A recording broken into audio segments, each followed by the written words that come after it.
दुरूद सलाम बर्शित हो सैयदुल मुरसलीन खातमुन नबीय्यीन मुहम्मद रसूलुल्लाह सल्लल्लाहु अलैहि वसल्लम पर সকলে বলি আল্লাহুম্মা সাল্লি আলাইহি আল্লাহুম্মা বারিক আলাইহি।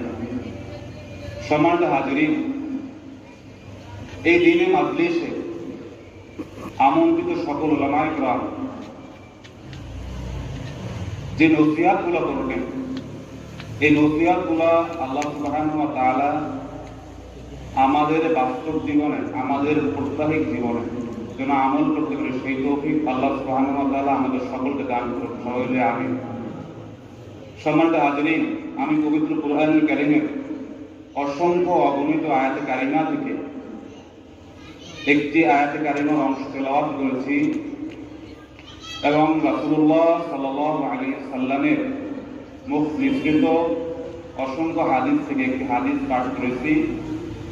উক্ত হাদিস এবং কোরআনের আলোকে আজকের আলোচনার বিষয় হলো আমরা আমাদের জীবনে কিভাবে বারাকা লাভ করব,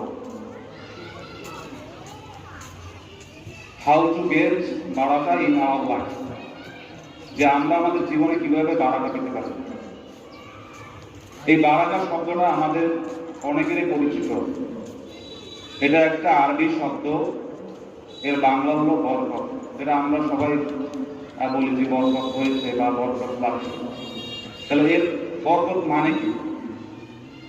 যে বরকত হলো সুবুতুল খায়র ইলা শাইই, কোন জিনিসের সাথে কল্যাণ যুক্ত হওয়াকে বরকত বলা। অর্থাৎ দেখা যায় যে আমাদের সমাজে অনেক বড় বড় ব্যবসায়ী আছে, অনেক বড় বড় ধনী আছে, কিন্তু যে হিসাব করে দেখা যায় তিনি জীবনে তেমন কিছু করতে পারেন।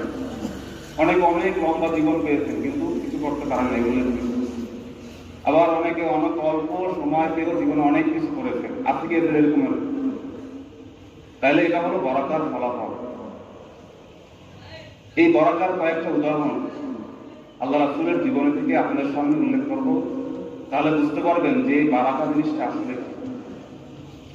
খন্দকের যুদ্ধে আল্লাহ রাসূল সাল্লাল্লাহু আলাইহি ওয়াসাল্লাম সালমান ফারিসি রাদিয়াল্লাহু আনহুর পরামর্শক্রমে পরিখা খনন করতেছিলেন। এমনি সময়